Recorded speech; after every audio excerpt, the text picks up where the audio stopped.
It's like being locked in this bizarre video game, right? And things are jumping out at you and you can't see where you're going.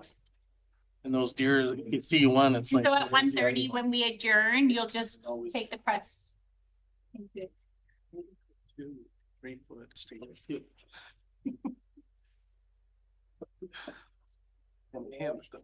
That's great, a little bit like goes into the back. I like that. Need a button over them when you see a cyclist. Yeah. Or not. All right. Recording in progress. Good afternoon, everyone, and thank you for joining us. I'm Michelle Jones, Corporate Officer for Cathett Regional District, and I will call this January 7th, 2025 Finance Committee meeting to order. We would like to acknowledge that we are gathering on the traditional ancestral territory of the Tualatin Nation. As this is our first meeting in January, the first order of business will be to election of the chair. So I will now call upon the members of the assembly for nominations. And I'll call the first time, Director McCormick. I would nominate Director Fall. Director Fall, you've been nominated. Do you accept this? Yes, I do. Okay, thank you. I will call a second time for nominations for the position of chair. I will call a third and final time for nominations for position of chair. As no other nominations have been received, Director Fall is awarded position of the chair by acclamation. I'll now hand over chairing this meeting to Chair Fall. Thank you, Corporate Officer, and thank you, Assembly, for your confidence in me continuing with this job and trying my best to do it remotely. So we'll start off with the approval of the agenda. So we have an agenda before us. Are there any changes or that anyone would like to make, or would someone like to move approval of the agenda? Director Gisborne, Director McCormick, any discussion on that? Seeing none, I'll call the question. All those in favor? None opposed. Carried. Adoption of the minutes. So we have some minutes from December 4th meeting. Are there any omissions or changes anyone would like to propose? And seeing none, I would like to offer if someone would like to make a motion to adopt those minutes. Director Gisborne, Director McCormick, is there any discussion on adoption of the minutes? Seeing none, I will call the question, and I'll see Director, right, I'll make sure I can see Director Elliott up on the screen there. Any discussion on that? Seeing none, I'll call the question. All those in favor? None opposed, motion carried. Okay, we have a scheduled break at 1:30, so when we get close to that, we will maybe at 1:25, I'll or even 1:20, we'll talk about kind of slowing things down. We have no delegations and inquiries. We have some unfinished business. First up is the Fire Services Capital Asset Management, which was postponed. And there's 4 items. On the first one, I actually just email or sent in the chat to our corporate officer a proposed motion, which we can wait to get up on the screen, regarding the Lesquiti Island Volunteer Fire Department Capital Asset Management. And once we can see that, I'll see if someone is willing to second it so I can speak to it. You can see it first. Yeah, I'll wait till we can see it. Well, the one, it's not as long as the one in the agenda, but these are, big and complicated motions, so take a second for that to pop up on our screen.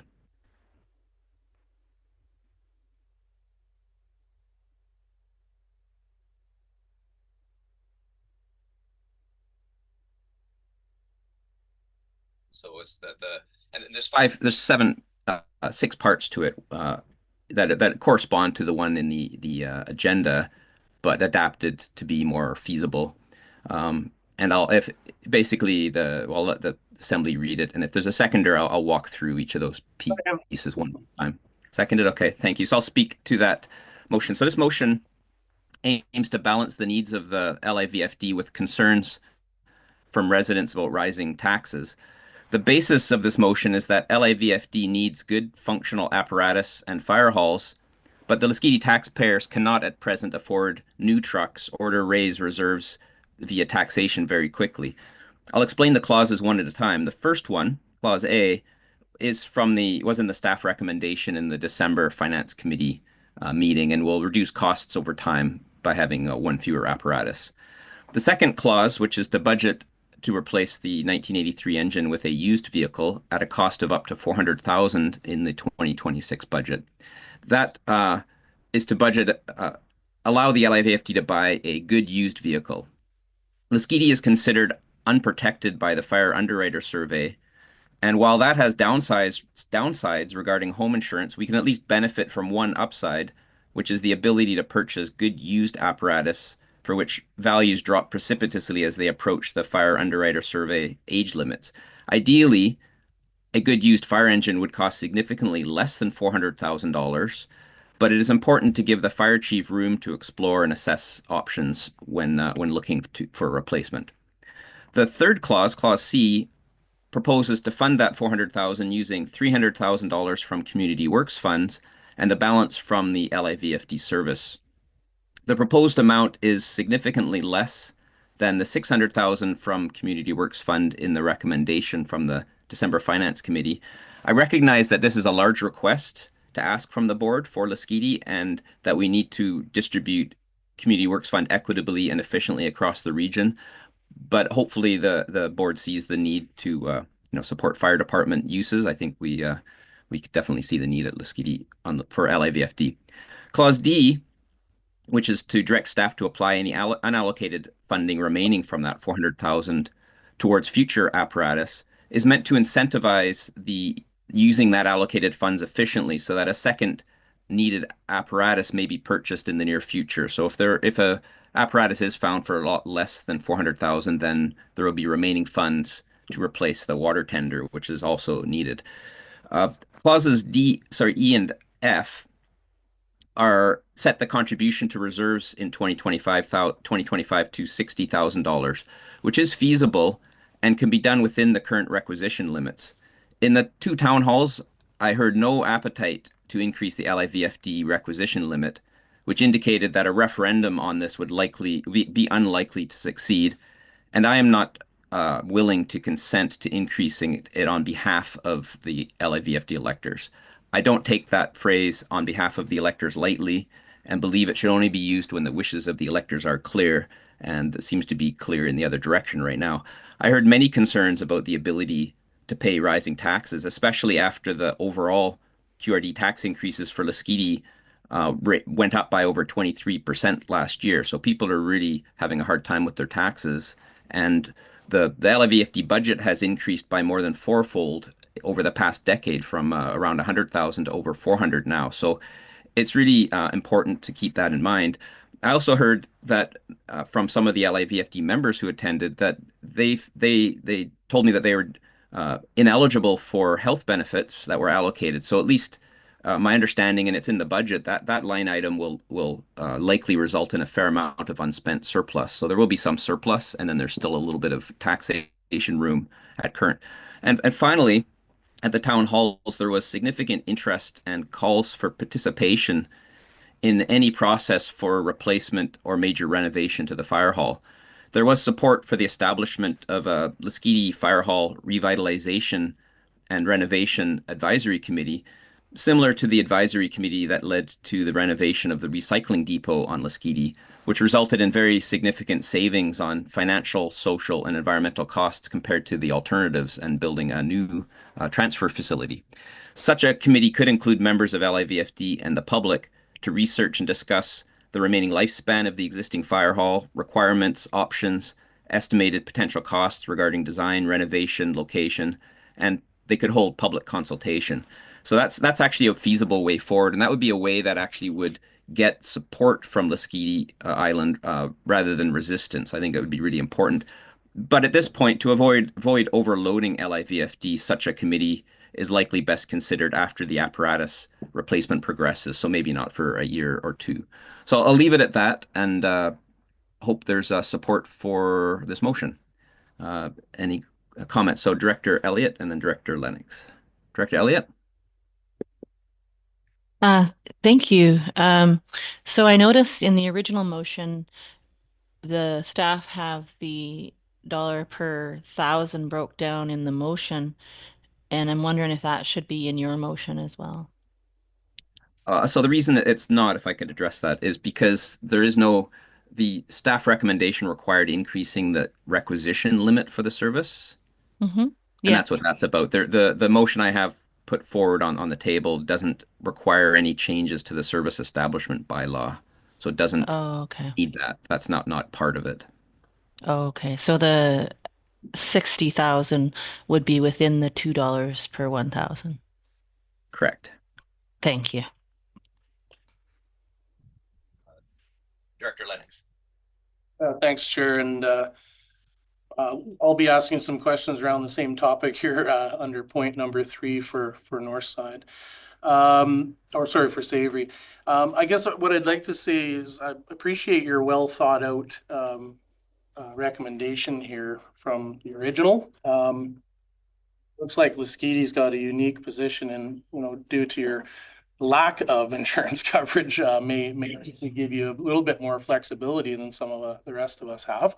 And hopefully, if this passes, we can work with our staff, be a little bit creative. We have apparatus within our existing departments that may or may not suit your needs, and then those savings can be realized for other departments. So, there's a bunch of elements within the motion that's not on the screen anymore. Appreciate your consideration of the Community Works Fund. I think it's obvious from the breakdown of historical allocations that one could say you're due, and this is, in my mind, a top of the list need for Community Works funds in all areas. So I think it's a reasonable approach, and I appreciate what you've done here. Thanks. Thank you. Director McCormick. Yes, thank you. Chair, I like your motion. I think it's a good compromise. It's a compromise between the ideal world that staff would like us, what they would like us to put aside, and really with what the taxpayer can afford. It's a balance. And I think your motion does that, and I'm very happy to support it. Thank you. Director Gisborne. Thank you, Chair. Yeah, when I saw this motion last month, the one that was on the agenda, not the one you put forward, the proposal for $600,000 of Community Works funds to Lasquiti Island. While I know Lasquiti hasn't gotten a lot of Community Works funds, I found that a little bit difficult for me to stomach. But the motion that you put forward, I think, is much more in line with what I feel comfortable with. So I'm very comfortable with the motion you got. And I think it's also very interesting how the differences that we have in our fire departments, where, we have different levels of service where people want to have, good, insurance in, say, Malaspina, but yet down on Lasquiti, they don't have to comply with that, 20 to 25 year replacement.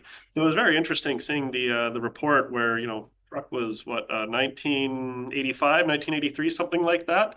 That's a pretty old truck. So I think this is a very interesting way forward, and the proposal I think I can stomach. So I'm happy to vote in favor, unless someone convinces me otherwise. Is there any other comment? I'll make mention what. Oh, CAO. Through the chair, and I'll ask Ryan Thompson to correct me if I'm wrong, but I don't want the public to have this opinion that Lasquiti does not have to comply with apparatus replacement within the allocated years. They do. But the board takes on the risks, as we've been instructed in the past. So therefore, I would say this is an example of the board making that risk and considering what that risk is to the board. But again, by no means does Lasquiti, are they exempt from complying with fire underwriters and their apparatus replacements. Like I said, if I'm wrong or incorrect, I'll stand corrected by our manager of the emergency services, Ryan Thoms.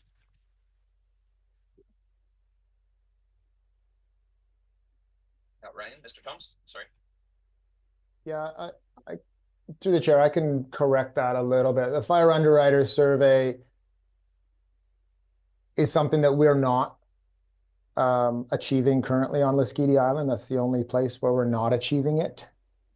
It is not mandatory in the sense that somebody is going to shut you down, say if you weren't meeting legislated requirements, but those benefits then don't come to your taxpayers, right? So that is it. I think the CAO is right in terms of the challenge for us without that is that apparatus need to function. There's our liability, and those fuss requirements do fall in line, and our volunteers doing a tremendous job to keep 40-plus-year-old apparatus operating, but there does come a time where they get tired, and as even fire trucks that don't have a lot of mileage, as parts wear out, they get hard to replace. So there is liability 100% there, but it's something that we've been managing.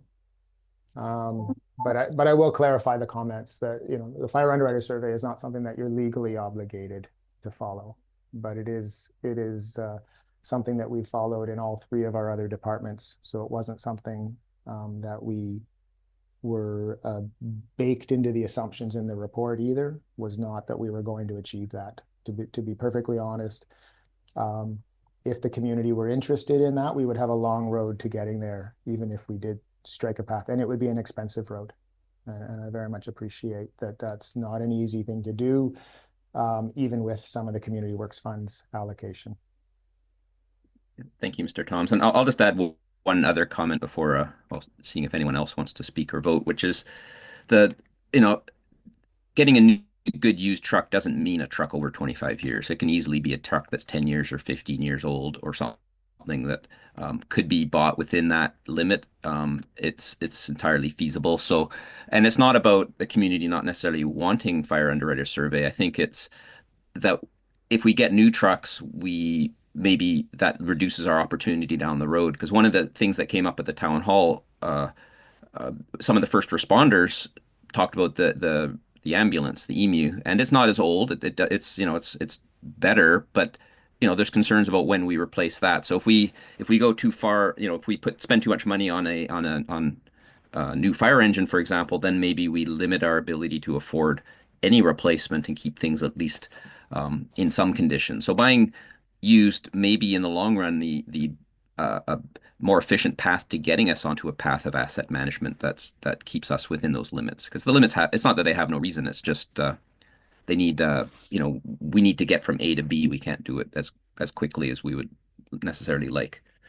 Okay, with that, I'll stop speaking and I'll try to see if there's any other let's try to get the hull back up here again. So is there any other questions or comments on this before I call the question? Okay, seeing none, I will then call the question.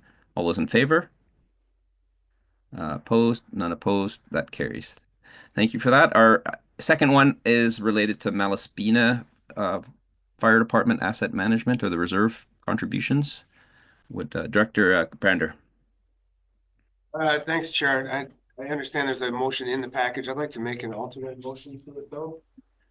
Essentially, just the first part, and not the second part. So, okay, up to the first. Oh, the first clause. Yeah.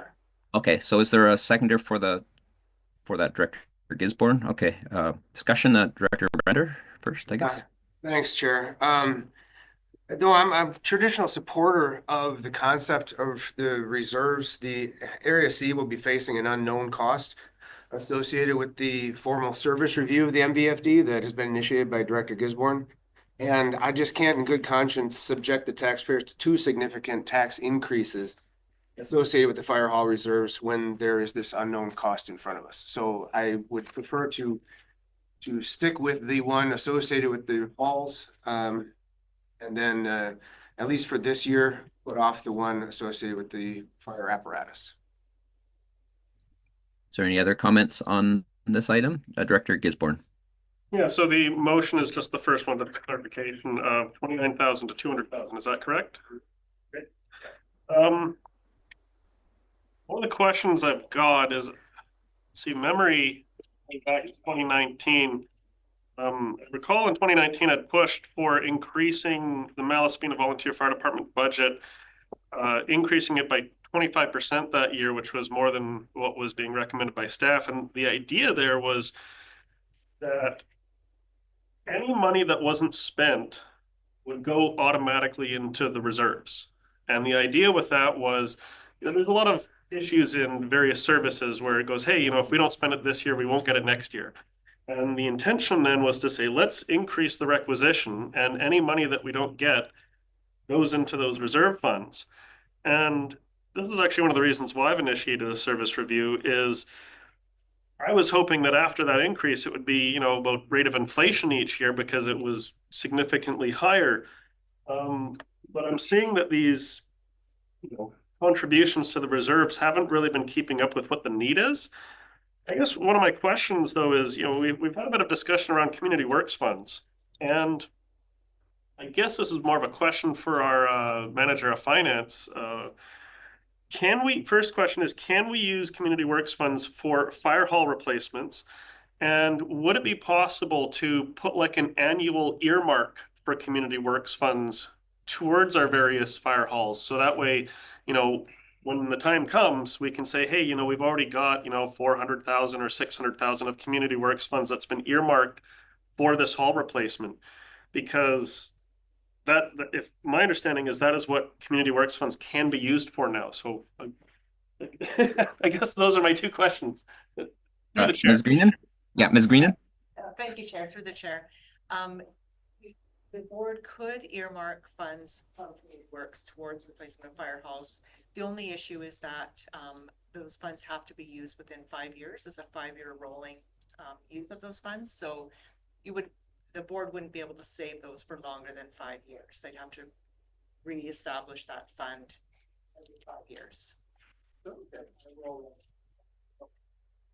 Okay. No, that's very good information. I'm not prepared to make a motion to earmark community works funds for a fire hall at this time. But I do hope that there will be more discussion along these lines when we have our fire department service review for, how do we make sure that the fire hall and the fire service is sustainable in the long term without having a significant cost to the taxpayers. Thank you. Thank you for that. Is there any further discussion on this item? Oh, Director Elliott. Thank you, Chair. I just have a question.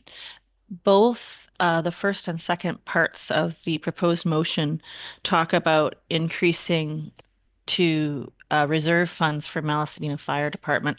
One is Reserve Fund 1 and one is Reserve Fund 2, and they both seem to be earmarked for apparatus. And Director Brandner had said he wanted to not increase taxation. They both appear to be increasing taxation, and they both appear to be for apparatus. I'm just wondering, what's the difference between 1 and 2, and how would you increase that contribution to 200,000 per year without increasing taxation? So I think I'll pass that to Mr. Toms, but the first one is about fire hall replacements, statutory reserve 1, and 2, statutory reserve 2 is for apparatus. Okay, The perfect. fire hall Thank you. replacement. But Mr. Toms maybe has comments on the other part of your question. Through the chair, I think you just answered the question. Just simply that within the Malaspina budget, those are 2 different statutory reserves. So the funds in the first one can only be used toward fire hall replacements, and the other one towards apparatus. And then how would you increase the reserve funds from 29,412 to 200,000 without increasing taxation? I believe that would need taxation, but maybe that's for Ms. Greenan to address. Yeah, so it was just that Director Brandner had said he would move the first part but not the second part because he didn't want to increase taxation, but they appear to both increase taxation. So I was curious about why he thought that would work. Yeah, I believe it's the part. Director Brander, maybe you want to explain. Thank you. Through the chair, it was not about not increasing taxation. It was limiting the increase to taxation. Okay, gotcha. Thank you. Okay, is there any further, Director Gisborne? Thank you. Yeah, because this motion is only about fire hall replacement, statutory reserve. The second motion, which is not before us, is for apparatus. Now, we had a bit of a discussion for the Lasqueti item where the fact was brought up that if you want to maintain that level of insurance and that level of service for underwriters, you need to replace your apparatus with that 20 to 25 year time limit. We have an engine here that needs to be replaced in 2030. There's also a recommended replacement for fire hall number 1 for 2030 as well. Would it be possible to say hold off on replacement of a fire hall? Because I don't think we can hold off on the replacement of the apparatus. So that's kind of my question is, if we're going to pick one or the other, maybe it might be better to, pick funding apparatus rather than funding fire hall. The question to the manager, can we postpone replacing the fire hall in 2030 if we run into a budget issue? Or is it similar to the fire truck where we have to replace the hall? I'll pass that to Mr. Thomas. But before, I'll just point out the second motion part, which isn't on the table, would leave the contribution to reserve at 110,000. So it would still be 110,000 going into reserve 2 instead of 263. But Mr. Thomas might provide clarity on which one is kind of the timelines. Mr. Thomas? Thanks, Chair. Again, you partly answered. I would just point out that if I understood correctly, then we wouldn't be changing the 110. So at least you'd have the comfort of that going forward. However, I guess for the clarity to Director Gisborne's question, I could say that while the 2030 is a fairly hard number to maintain the fire underwriters survey standard in our apparatus fleet at Malaspina, the fire hall is something that, to be perfectly frank, we know does need consideration towards replacement, but we don't have that set, nor even a confirmed location. So, and you're right, it's not something that that has a hard stop, if you will. However, both impact each other. We've had to size apparatus carefully over the last few apparatus purchases simply because of the size of that 1970s fire hall. That's structurally fine, but built for another era of trucks. So one does impact the other, absolutely. But I think Director Gisborne is not incorrect in understanding that 2030 apparatus replacement is something that we would want to hold firm to. Director Gisborne? Yeah, in that case, I get the intention of trying to keep the tax increases for the MVFD to a reasonable amount. I would actually be more in favor of the increase for the apparatus statutory reserve, because in 2030 we have to replace a truck. As we've heard, the fire hall replacement is something that it would be very much beneficial to have a larger hall, so that way we don't have to be so constrained with getting the truck, because one leads to the other. But I think one of the challenges that we've got out there is this discussion of a new location. I recall there was a proposed subdivision by Lang Creek. So 2030 may come and go and we still may not have that hall, but 2030, we got to replace that truck. So I would actually be more comfortable with reducing the amount, from 200,000 to maybe 60,000, and still having that increase for the apparatus contribution, because that's going to be a need. 5 years. That's kind of where my thought is at the moment. Curious to your Director Brander's thoughts on it. Okay, well, but before Director Brander, and then we'll end the meeting because it's 1:28 and we have the MLA in 2 minutes. So, or do you want to wait till after the? Yeah, Director Brander, go ahead. I think, Chair, my thoughts were that the reserve, the contribution to the reserve fund number 1 is quite low at this point. It's only 29,412. Whereas the contribution to the apparatus is over 110,000. The purchase of an apparatus is significantly lower than replacing a hall. And so I thought this would bring the two reserves more into line. 110,000 towards a truck apparatus is still quite generous. And I also took into mind that Area C traditionally has not received community works funds by any means incomparable to the other electoral areas. So my hope was that by the time this rolls around, if at 2030 we do need a truck, if there is a shortfall, that community works funds could be pushed towards that instead of having it all fall on the electoral area B and C residents. Is there any further discussion on this? Okay, so then I will call the question. All those in favor? None opposed, carried. And then I guess we should adjourn for a moment to meet the MLA. Good time. So just, Do we need a motion, corporate officer? it's a standing item of business, so we'll just call for the orders of the day. And just give me a minute to,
Watch to see it again. Recording in progress. Well, that was cool. Good. So we have everyone here now. Oh, the sound just went off. In session. Thank you. Okay, thank you. So we're back in session again, and we're on 7.1, continuation of our Finance Committee meeting agenda, which is 7.1 Fire Services Capital Asset Management. We've dealt with items 1 and 2. The next one up is sub-item 3, and I understand there's a clarification that Mr. Toms would have for us, and then I'll pass it to Director Lennox. Mr. Toms, are you? Yeah. Corporate officer told me there was something not correct in the agenda or something like that. Yeah, thank you, Chair. I just wanted to point out that just clearly a typo had escaped us in the second paragraph of that recommendation on the third line where it says the requisition limit for the service from land, and clearly Savory Island got partially deleted. Okay, so the land should be from Savory So Island. please just recognize that, yes, as Savory Island Fire Protection Service. Yeah, it does look a little bit funny. Okay, thank you for that. Okay, Director Lennox. Yeah, thanks, Chair. I've got a few questions here. Maybe you can help me work my way through because there's a bunch of ands here. I also noticed that in the third paragraph, it says December 18th, 2024 board meeting, so we may want to consider that. I guess maybe I have a question for Manager of Financial Services.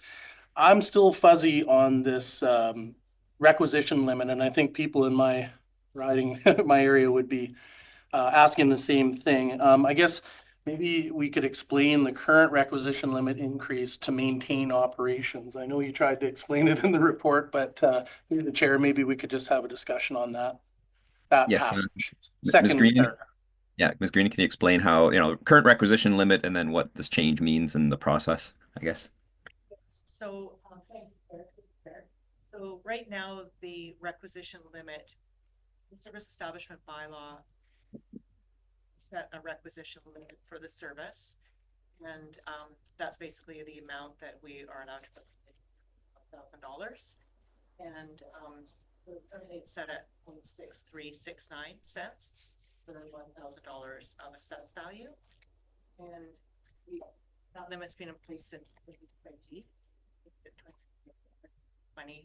And with the assessment values increasing, there's a you can increase the requisition limit but only by 25%, but 25% over the baseline value. I'm having a really hard time hearing. I don't know if anyone else is, but I am.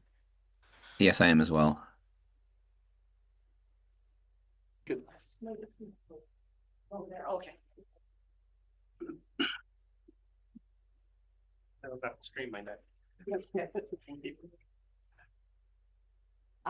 So the 25% requisition limit increase would not provide the regional district with enough value to support the service at the level that it's at. So what we're recommending is that the requisition limit be increased so that we can support the service. So right now, we, in the draft 2 of the budget, draft 1 and draft 2, we propose that we put $85,372 to the reserves for future asset replacement. But that would put us over the current requisition limit. So a couple of things we could do is we need to either reduce the provision to reserve, or we need to increase the requisition limit. And once that limit is increased, that can be in place for the next 5 years. Then again, you'll be able to do an interest-free. The only issue with right now, we can't do the interest-free requisition limit increase because it wouldn't give us enough funding. So we'd have to ask the inspector of approval for approval of that requisition increase, and that sometimes takes 6 to 8 weeks. So we would have to try and do it as soon as possible in order to try and get it in for the 2025 requisition. Or maybe just a couple of follow-ups here. so I can get it right. Page 17 to 21 of the report. I think you said our current, I think you said the proposed was 85,000, but it's the current reserve. Current. 85,000. Yes, 85,000 through the chair. Thank you. Yes, yes, Ms. Greenan. 85,000 is what we've proposed in the current Okay. draft of the financial plan. Okay, so the question that I wrote down was like, are these increases that are in this motion factored into Act 1 and 2 of the budget? Or are they going to be added on? Ms. Greenan? Thank you. These increases are not factored in. Only the 85,000 is factored in. Anything above that is not factored in. Okay, thank you. I'll just check my notes here.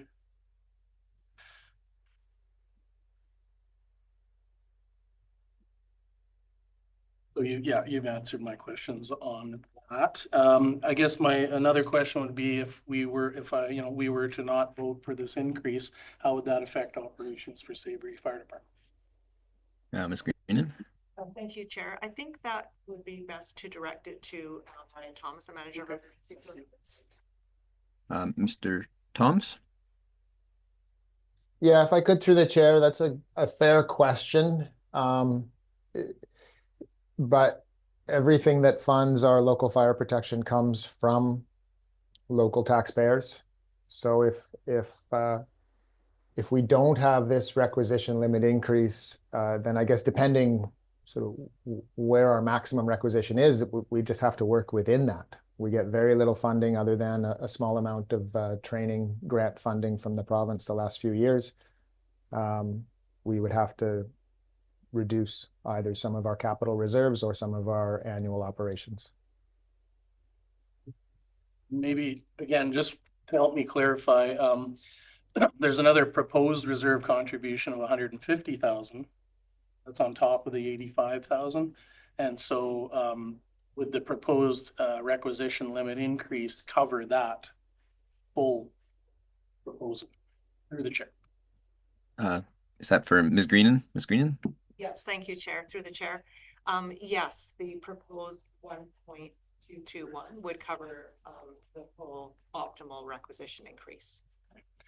And finally, because it's relevant that if we were to choose another amount other than the recommendation of 150, should we or could we reduce the amount of the requisition to meet that commitment, not go above that for the full 1.221? Ms. Greenan? Through the chair, yes, the board could choose a different contribution, but anything above the 85,000 would require a requisition limit increase. So we outlined in the report there is another option. We just chose a different option that's kind of a compromise. I see it. Yeah, and then that requisition limit. The other option the board could choose is to increase the requisition limit, but that doesn't mean that we have to requisition up to that limit. We could potentially even, you could have that limit. You don't have to leave it for 5 years. You could leave it for 10 years if the board chooses. Thank you. Through the chair, that answers a lot of my questions. Just an FYI for, there's some ands here, so I'm not sure if we should look at them separately, Chair. Some of them may be connected, but I think they can also be done separately if, although I think the first, but the second, I guess the first, and I can clarify maybe with the corporate officer, she might help with this. Seems like if the first one went, that's kind of goes with the second one. I mean, they kind of maybe tied together. The amount of the contribution to reserves is linked to the requisition limit because they're limited by it. In other words, if you pass the first one but not the second one, well, then you're in a limbo. Thanks, Chair. So that you kind of, I think you understand my intent. I have an alternate motion as far as the first paragraph there. I'd like to change that to $100,000. So change from 85,742 to 100,000. Okay.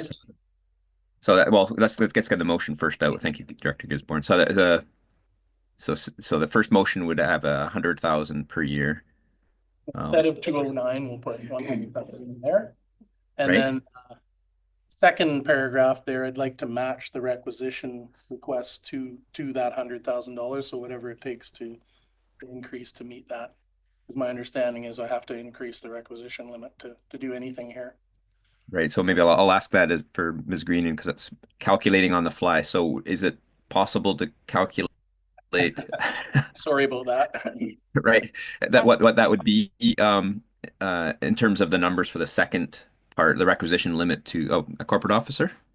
Oh, yeah, I was just going to say that what we could do is determine the limit and make sure that it's correct at board level. Okay, right. So maybe the second clause could say The required not having the number, but just say requisition. the amount to meet, the okay. Does that make sense? Well, I think Linda was just about to say she had it. Oh, okay. Oh, I see what you mean. Like if it's not if it gets adjusted if the That's on true. the fly math. Sure. What the options?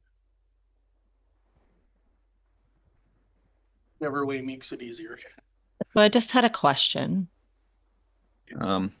Okay, while Ms. Green is doing that, So if you match the requisition increase to just meet the current request, that means you'd have to increase your requisition every single year in order to do it that way. If you made your requisition increase to something that might accommodate additional years' needs, you may not be required to do that every year. And just wondering about the wisdom of matching that versus picking a requisition that might be more accommodating for multi-years. yeah, I mean that's a fair point, and it's a kind of if you hit right on that you're squeezing it, and then maybe it needs to be done again next year. Well, and the requisition isn't what sets your taxes, it's your actual use of what you're doing that year. So the setting that at 100 would be what's setting your taxation. Your requisition limit just is what you're allowed to do without changing your requisition limit. And I wonder, is there a voting process that has to happen if you're changing your requisition level? So if I understand, and Ms. Green can help. So I think on the 2 points, one is we'll get the number from Ms. Green and then let Director Lennox make his motion with that or with a revised number.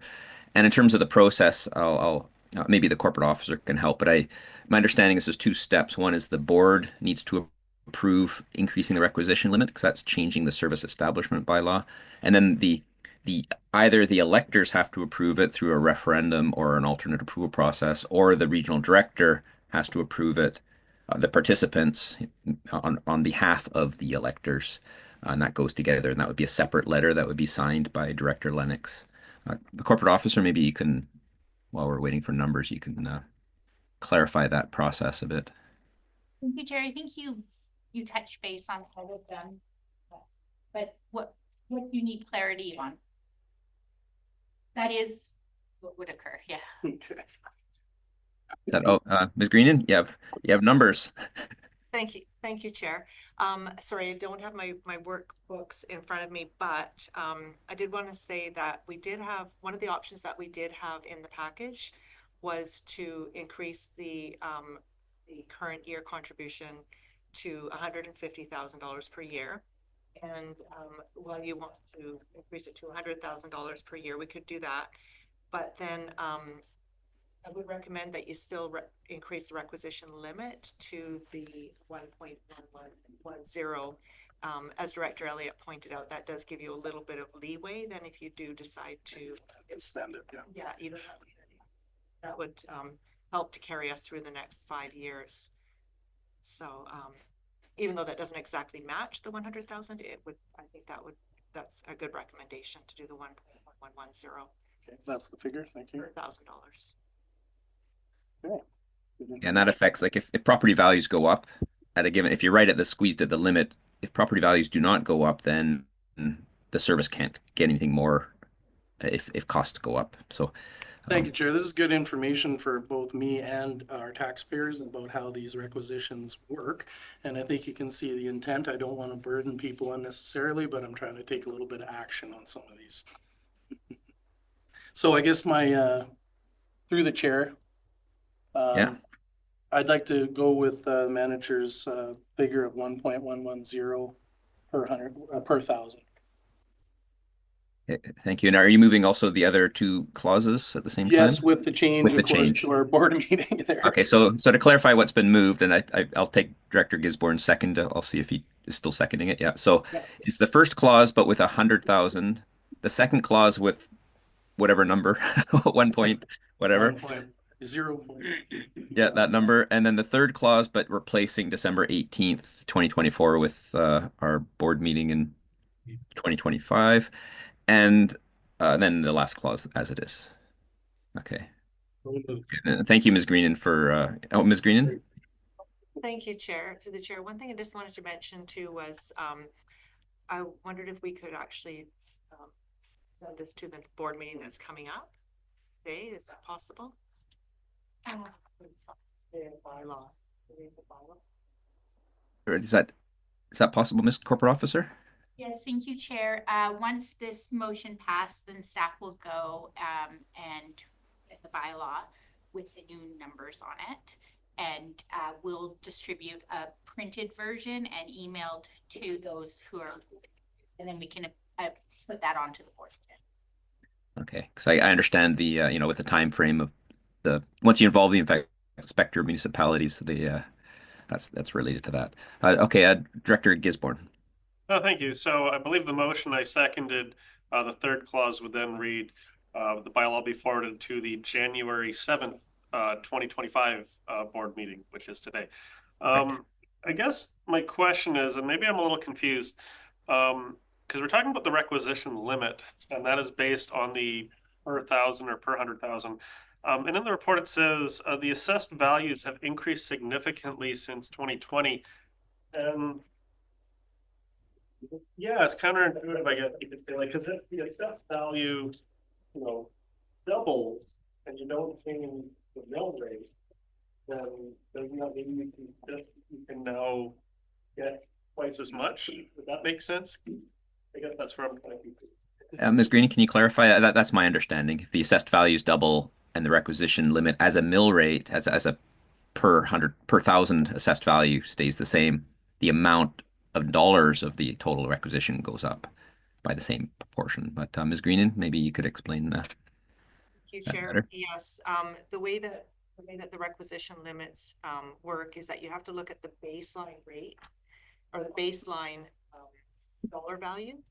So the baseline dollar value was in 2020, and then so you have that 0.6369 cents of 2020 times the assessed values, and then you have to go forward to 5 years later and take that take that dollar value and times that by 1.25%, and then that gives you a tax rate, and that's the new tax rate that you're allowed to have without approval of the inspector of municipalities.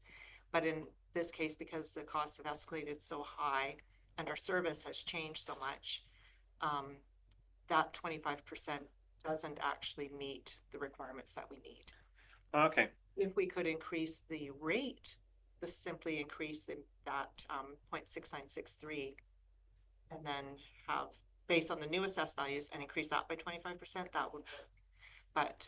But that's not the way that the formula works. Okay, that's what I thought, because I think I got confused by the line. However, as assessed values have increased significantly since 2020, the no approval limit would not provide sufficient funding for the service's current operations. And what I'm hearing is the cost to deliver the service has increased, but the assessed values have not increased like enough to keep up with the cost of the service.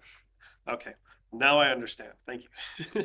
It's how that 25% is calculated if you want to do that increase, which is the complication. So the amount goes up with the requisition, with the assessed values, but the ability to raise that limit is this calculation that Screenin explained. Director Lennox. Yeah, just quickly, thanks, Chair. And I appreciate Director Gisborne bringing that up because I had thought about it earlier.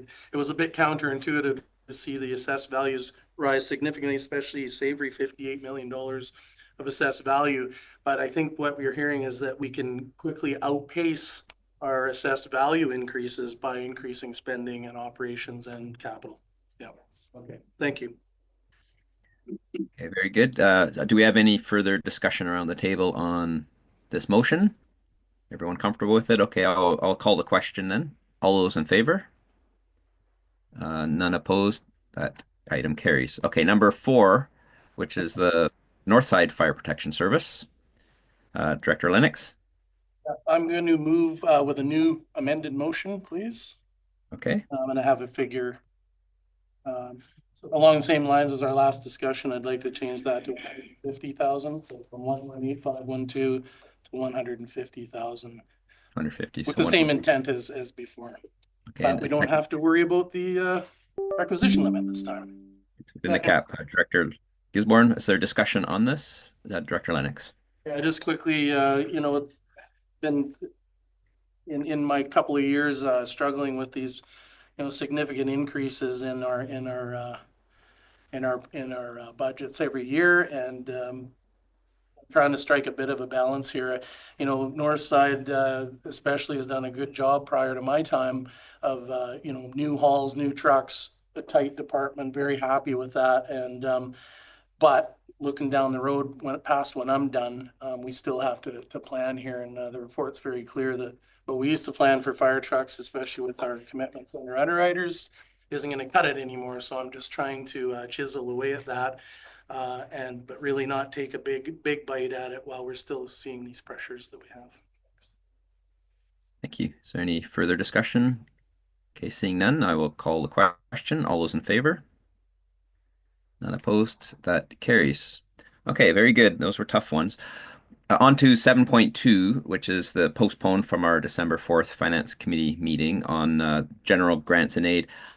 I would suggest that given that we've got item 10.3 coming up, which is on the same topic, that either we do nothing on this, make no motion, or if the Assembly desires to table it until after that 10.3, in which case, if it's not dealt with properly in 10.3, we can deal with it then. What is the will? Chair, we missed point number 5 there, I think. Oh, I'm jumping ahead. I'm getting kind of eager. Rally. Yes. No, point 5. Sorry, let's rewind what I just said. I won't say it again, but item on 7.1, number 5. Yes, so would someone like to make some motion on that? We don't want to skip that. Thank you. Director Gisborne, Director McCormick. Is there any discussion on that? Okay, all those in favor? Opposed? None carried. Okay, so on to item 7.2 then, which is the postponed one. So what's the will of the Assembly? Director Gisborne? Yeah, no, corporate officer can correct me. If an item is postponed, does that mean it still needs a mover and a seconder? Well, technically it's on the table. We typically move and second it, but it's not necessary. I wasn't ready for that question. Usually, let me think. Considered on the table. Okay, so it's on the table. Director Gisborne? Yeah, we could move to table it until after we deal with item 10.3. My thoughts are, you know, we have 10.3 in the staff report on the agenda. But really, when I think about grants and aid, I think about general grants and aid, and then I think about the electoral area grants and aid and their limits as kind of separate. When we do go and give grants out, they tend to kind of get a little bit merged together in our thought process. But when it comes to voting on these grants and aid at the board level, I'm aware that they're a little different. And the reason why, you know, I'm fine with dealing with general grants and aid first is it kind of sets kind of where we are and where we've been, because one of the challenges that we always run into is when we go to distributing grants and aid, general grants and aid seems to disappear the fastest. And then we end up having to kind of shuffle around what's left in electoral area grants and aid to kind of make up the difference. But it's kind of up to the Assembly of what they'd like to do. If they want to table it until after 10.3, I'm fine with that. You know, any route to get you across the mountain, right? And just to be clear where we're at, if it's on the table, then there's discussion on this item unless someone makes a motion to do otherwise. If the discussion ends, then I'll be calling the question on the item before us because that's what's on the table. So discussion, Director Elliott. I would be supportive of tabling it till after 10.3. I think the conversation at 10.3 is relevant to the decision on this one. And so I like that suggestion. Okay, is And then that a we motion to do table that? it? Okay, Director Gisborne Yeah. is the seconder. Okay, discussion on tabling. Okay, I'll call the question. All those in favor of tabling this? Carried. It's unanimous. Okay, so that's tabled to 10.3. There's no correspondence, so no business. We're on to reports. First item is 10.1, the Community Emergency Preparedness Fund Emergency Operations Center and training funding. Is there, what would the assembly like to do with that? Director Gisborne, Director Branders, moved and seconded. Is there any discussion on this item? Seeing none, I'll call the question. All those in favor? None opposed. That's carried. It's great. 10.2 is our financial plan draft 2, and I would first want to hand things over to Ms. Greenan if she has a presentation or other information she would like to present to us, and then we'll have a round of questions before we make and motions to make amendments. Ms. Greenan? Thank you, Chair. Through the chair, I do have I made a short presentation because I thought it might be a longer meeting with me.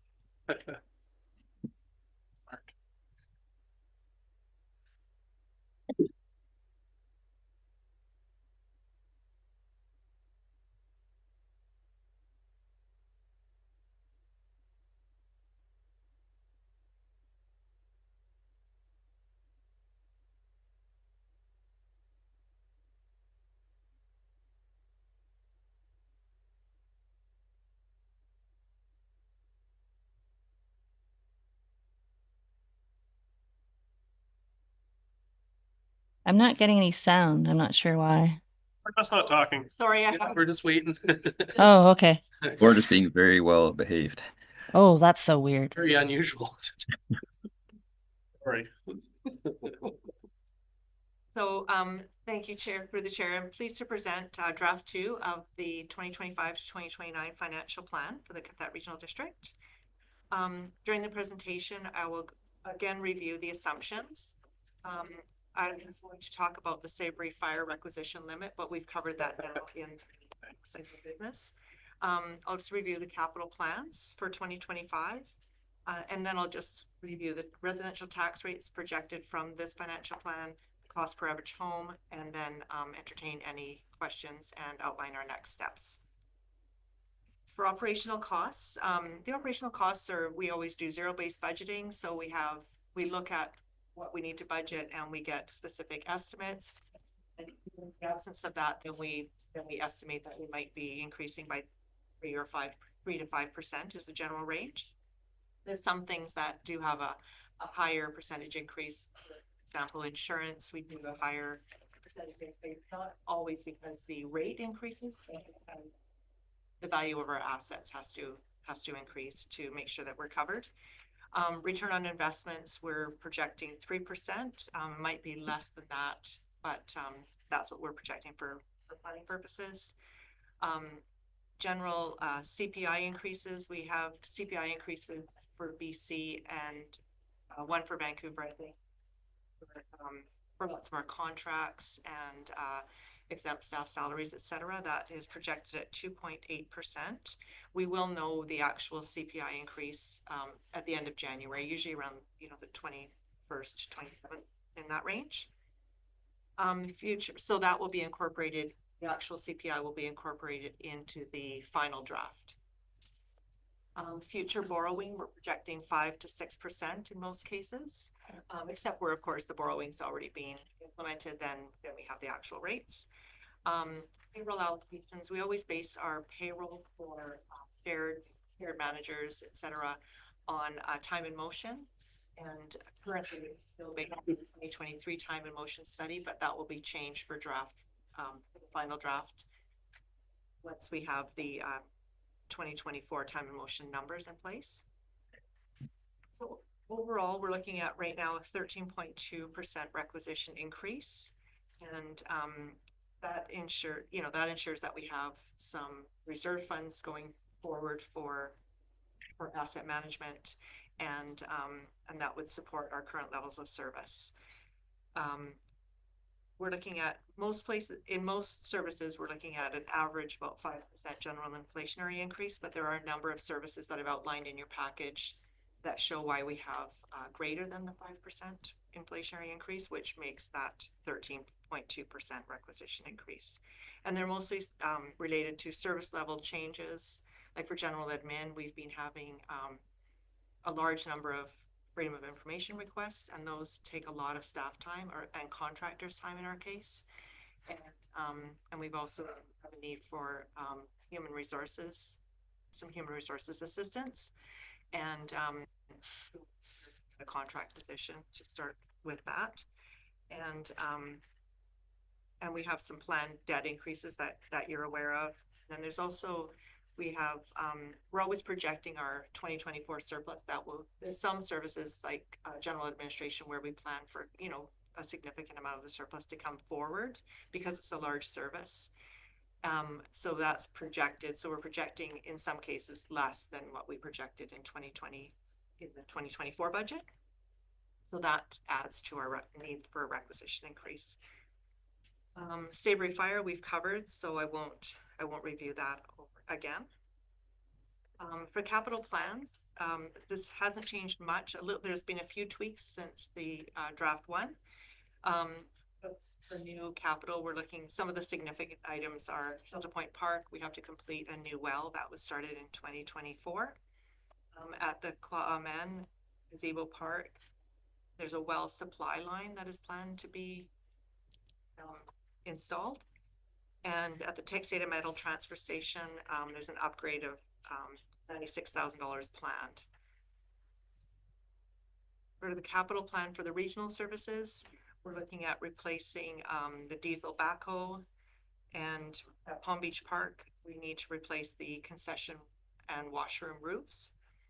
Shelter Point Park, we have an upper water reservoir line replacement. The cemetery, we're planning on replacing the mausoleum windows in 2025. And for the regional emergency services, we need to replace the EOC generator. As far as I know, they're going to replace the mobile generator with a stationary generator. Capital plans for the electoral areas for new services is 4.59 million. And the largest one, of course, is the upgrade expansion of the Northside Recreation Center, which is largely grant funded. For all of the fire departments, we've secured grants for replacements or new equipment. And at the Sabre Marine Service, we have plans for wharf fire protection, which is something that the board has been discussing. The capital plans for the electoral areas, there's replacements of $1.47 million. Malaspina Fire Department, they have to replace the wood deck at hall number 1, and they're replacing their SCBA apparatus.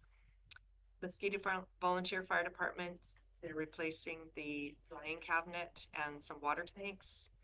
Sabre Volunteer Fire Department, they're replacing engine 21, and this draft has the costs updated. The first draft, the costs weren't correct, so they're corrected now in this draft. Northside Volunteer Fire Department, we're replacing engine 13, and also at Northside Volunteer Fire Department, they're replacing the turnout gear washer and the SCBA apparatus. That's self-contained breathing apparatus. Lund Sewer, they're replacing a pump, and Texada Recreation, they're replacing, I understand, some of the tennis court equipment.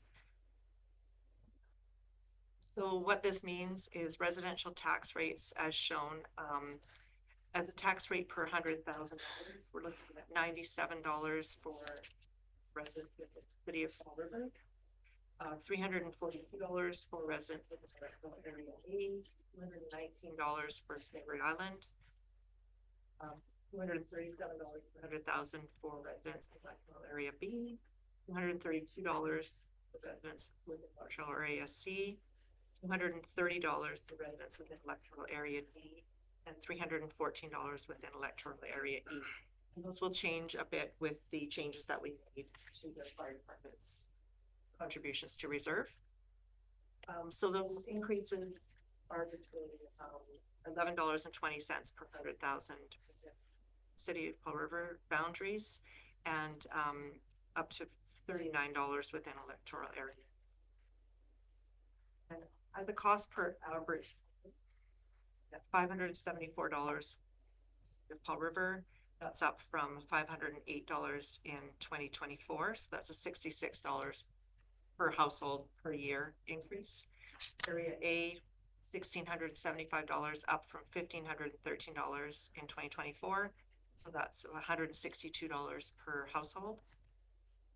Increase of $162 per household on average. Sabre Island, $982 compared to $852 in 2024. So that's $130 increase per year. Area B, $1,411, $1,177 in 2024. So a $234 increase.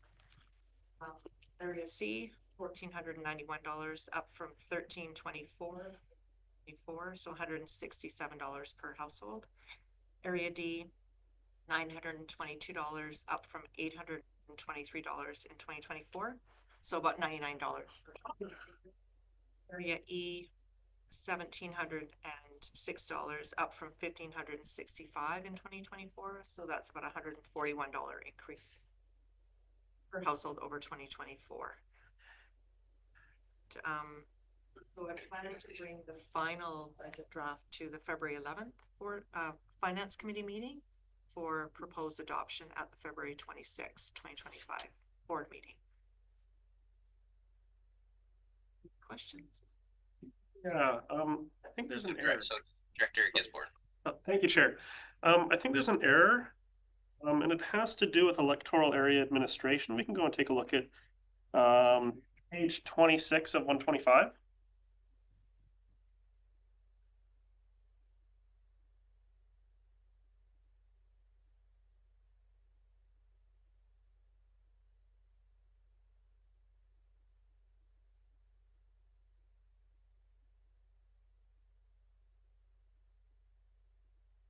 That's the electoral area B.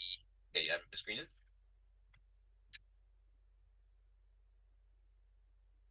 Sorry, I couldn't hear you, but I think I know you said it's green. Thank you, Chair, through the chair.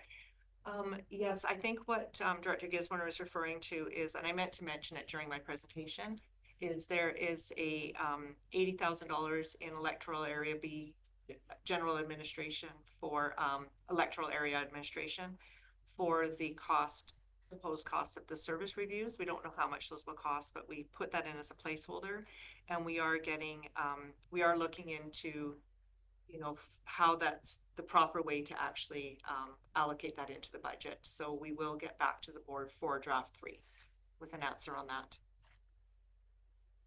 Carry on, Director Gisborne. Oh, thank you. Yeah, the reason why I think there's an error is the letter that we received from the Minister of Municipal Affairs says, quote, "The costs of running the service review process are shared by the service participants as part of the service costs," end quote. And that's something I had clarified with ministry staff before initiating a service review, and they clarified that if a director initiates a service review, it's not borne by that electoral area. It is borne by the service that is going through the service review. So whatever costs arise from the service review will be split up between the MVFD for that service review, the social planning service for the social planning service review, and the sub-regional recreation service will also be borne the cost for the sub-regional recreation service review. And what that cost is, I know there's an estimation here of $80,000, but that would really come up to the board for how the board wants to do the next steps of the service review. There is the option to, say, amalgamate the service review for sub-regional recreation and social planning, but then that cost would essentially be borne through some kind of ratio between the two services, or it would be social planning, of course, and that means Texada and Lasqueti Island would then be jumping in on board with the costs, and I'm not sure if they would really be on board for that. I can see a shake from Texada. But how the board wants to proceed with the service reviews is really what determines the cost, but the costs are not borne by area alone. They are borne by the services that are having those service reviews. And that's what's outlined in the legislation, and that's what's outlined in the minister's letter. So I would actually propose an amendment to the draft 2 to actually remove the $80,000 from the Area B taxation, because otherwise it really skews the figures and it creates something that is inconsistent with the legislation and what the minister has sent us. So I think Director that's one Gisborne, way to. before you make a motion on that, maybe I could ask Ms. Greenan how this might show up on its own in the next draft, because I believe staff are aware of that, and they're looking into what the actual legislation requires. So I expect it might already be in process. So Ms. Greenan, or is that maybe you could explain, Ms. Greenan? Yes, thank you, Chair. Through the chair, yes. So we'll make in the next draft, I'll outline, what we found out and then how we can deal with that item. 3. So I expect that'll be the budget will be adjusted. I think we need to budget something, and who knows what the amount would be, but I think the next draft will have that. Director Gisborne? Yeah, and I think the costs, I think it would be beneficial to our staff if the board were to make a decision on the next steps of the service review process based on the letter that we received from the Minister of Municipal Affairs, because what process we want to take, I think, would very much impact the cost. Like, do we go with a facilitator and a consultant, which of course adds costs, or do we take a look at some of these services? Like, for example, social planning. I haven't really heard a lot of appetite around the table to even keep the service. So if we ended up saying it as a board, let's just get rid of the social planning service entirely, well, then I think that the cost to do a social planning service review is pretty minimal, because, well, it might only be one meeting and it might be 5 minutes long to just say, okay, we're doing service and that's it. I think the fire department service review might be a little bit more involved and a bit more in depth. And from the documents I submitted, the sub-regional recreation service review, I think, really hinges on the fact that the municipal council and the participating electoral area directors, which is A, B, and C, we still haven't met. We still haven't, formalized any kind of agreement. As I understand, the agreement expired at the end of 2023. So all of last year, there was no funding agreement, which I guess leads into my next question.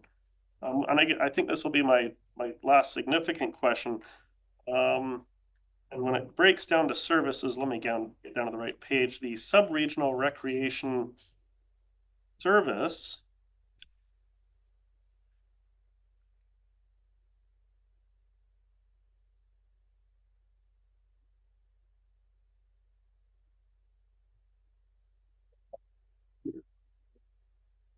Here it on me. Yeah, here we go. This is page 97 of 125.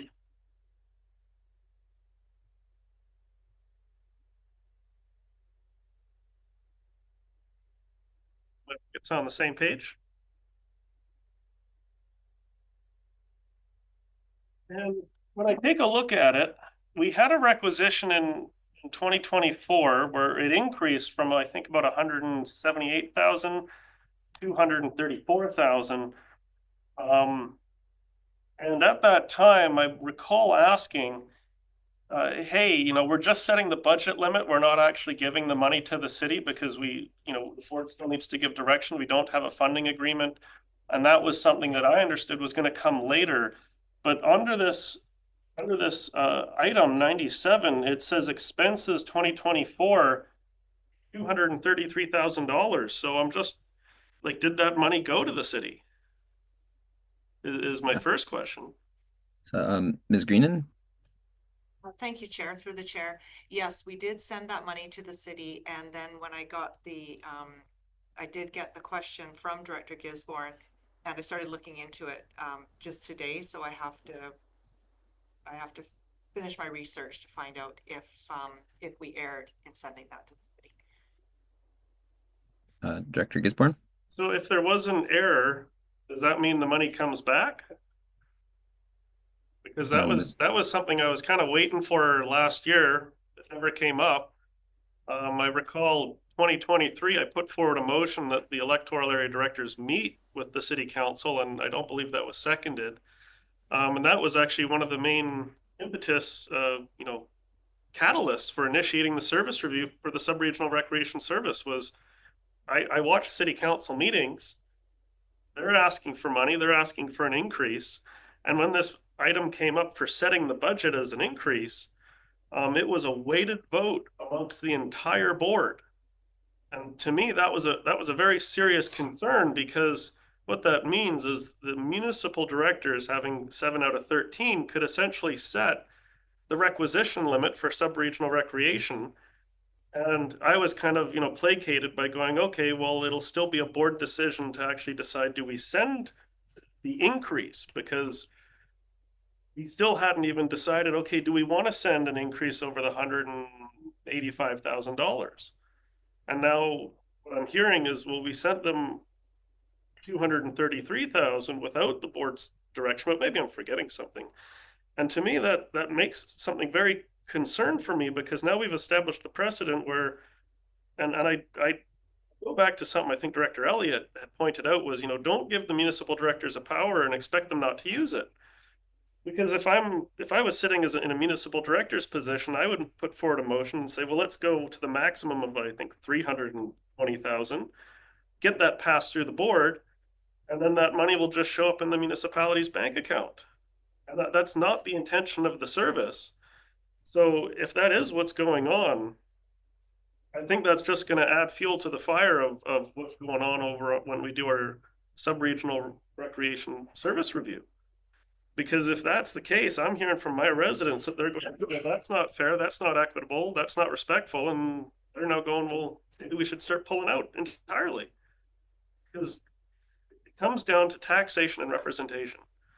And I don't want the municipal directors being put into that position where I know that they would get pressured from, municipal taxpayers going like, hey, you can lower our taxes by, throwing your weight around at the regional district. And I don't think that's a way to, build friendships and work together over here. I think that's how we can get back into a lot of infighting. So I want to find out what happened with that, but I guess I'll find out soon enough. It sounds like Ms. Green is looking into it, and I saw the CAO had his hand up. Oh, no. Okay. So, okay, further discussion on that. So I see Director Elliott and then Director McCormick and then Director Lennox. So, okay, Director Elliott. I'll keep a speakers list here. Go ahead, Director Elliott. You're on mute. Director Elliott? Yeah, sorry. It took me a That's fine. second to find my unmute button. Thank you for that, Chair. I think the recreation service and the way the city manages the recreation facility is in dire need of conversation between our board and the city council. Most of our assessments and advice coming from our CFO over at the city is that the contributions coming from the region are below what is equitable for all users. If we considered it a service area or a service and included all of the costs that are required to run the recreation center, the contribution is well below what the areas should be contributing. And so that causes, angst for folks trying to manage finances over on the city side, while the city is under such stress due to the closure of the mill and the lowering of our contributions of taxes. And at one point, the huge contribution from the mill for things made it seem a little more equitable to do it that way. So I'm wondering if we should be sort of starting a different process other than the one about the financial plan to get reports around this issue and direct staff to bring back a report that we can use to initiate conversations with the city around this recreation center. And I would even want the option of maybe making it a regional service and owned by the regional district as opposed to the city, and whether the board would have an appetite for considering or looking at that. Thank you. And I just maybe convert that to a bit of a question, and it may be for our CAO or corporate officer, but I'll ask the CAO and see what he does with it. So we have this. We had a brief discussion about the recreation service and the agreement. And is there a process in play that will roll out regarding how to resolve that issue, or the lack of agreement in place? It's called a service review. Yeah. Or well, that's a question for the CAO, because we've had discussion outside the scope of the service review. One thing that we have is that city staff have spoken to our staff regarding the service on 2, possibly 3 occasions, but that's as far as we've gotten. All due respect to the city staff, I think they've got a lot piled up on their docket, and I think it would be maybe a difficult time when perhaps it would require some persuasion to free up some of their time to talk to us about the recreation agreement some more. But there has been some initial conversation about how to move it along. Hopefully that answers your question. Yes, thank you. Okay, so next on the speakers list is Director McCormick. Thank you, Chair, but I think Director Lennox is actually before me. Okay. I have a general question and then some specific questions. Ms. Greenan, what are the right numbers when we're asked what's our total operating budget and what's our total capital budget? What are the right numbers to use? Ms. Greenan?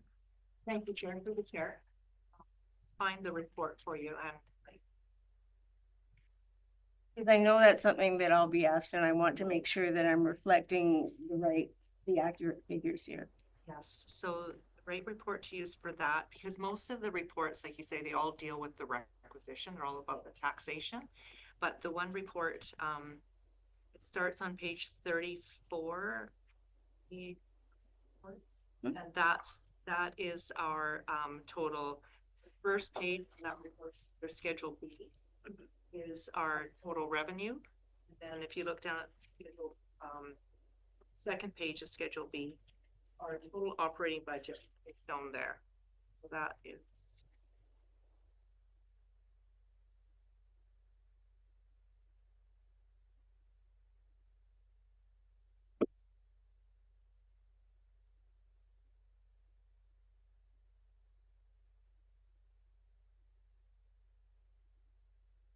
$17 million. You control to make it bigger.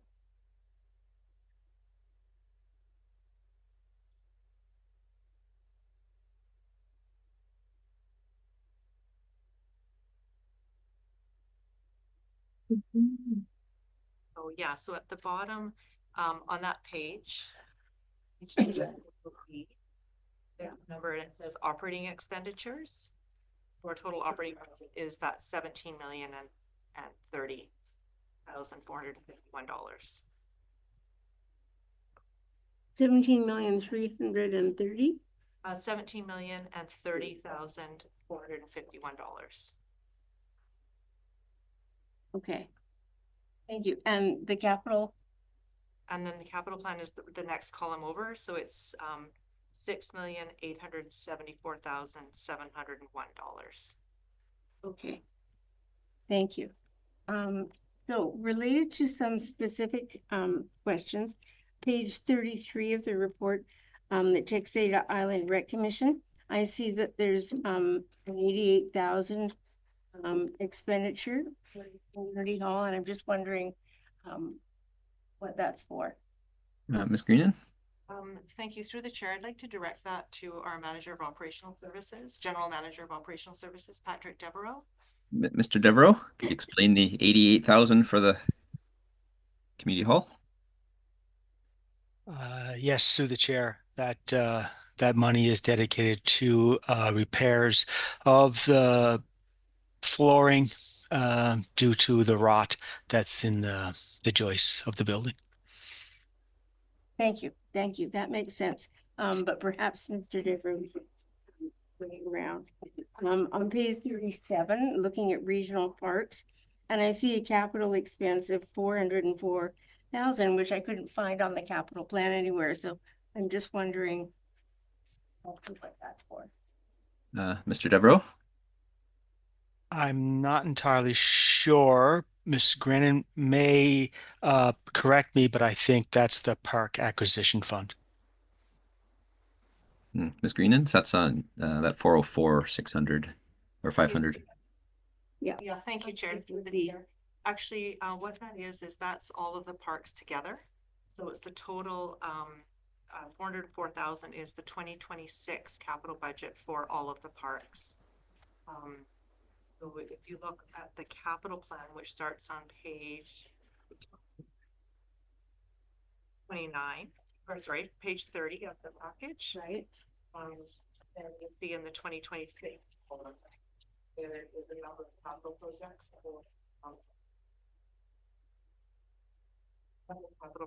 for the regional parks. Some of the larger ones are 2026, larger one here. Oh, the 2026, the larger ones are the potential sewer extension and septic tank and pump for the washrooms and washroom building at the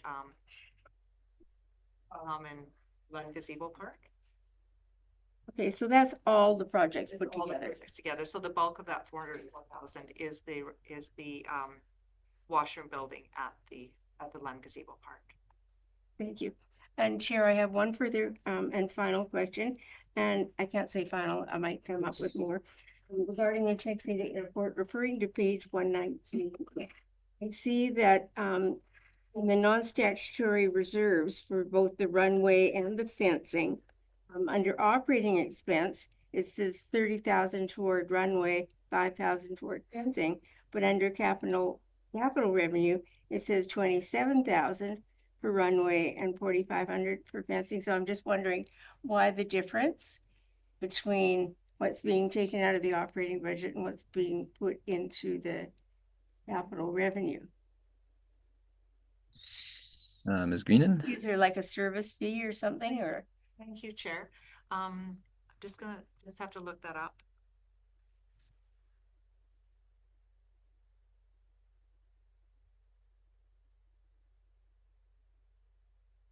Thank you, Chair. Through the chair, I think what you're looking at is, yes, so the if you look at that, $24,770 is transferred to non-stat reserve. That's the one you're asking about? I'm looking at page 119 regarding the capital for the Texas Airport, and it says under the operating budget shows a deduction of 30,000 rather, for the runway and 5,000 for the fencing. But in the capital reserve under runway, it says 27,000 and 4,500 for fencing. So I'm just wondering what that difference is all about. Yes, so what we're looking at there is on page 118, that's our transfers to reserves. Yeah. So there's a transfer to the non-stat reserve. For example, for the fencing, there's a transfer of $5,000 to the non-stat reserve. Yeah. So then what you're looking at below is I'm just showing the estimated amounts of the total reserve in that spreadsheet. So what that is the $5,000 contribution is made up of a transfer from operations and interest. So the two together. And what? And interest. Oh. Interest earnings on those reserves. So we have to take the interest and also transfer that to the reserve. So the two interest earned and transfers from operations under the fencing add up to that $5,000, and the same for the other two. They're just the bottom is nothing. Not taking money from the reserve. That's actually showing the contributions to reserve. Right, but I'm just wondering, 30,000 became 27. Where did the other 3,000 go? Ms. Greenan? Thank you, Chair. So 30,000, that's the transfer to the non-stat reserve For fences, for the runway. runway. Yeah, and then if you go down below.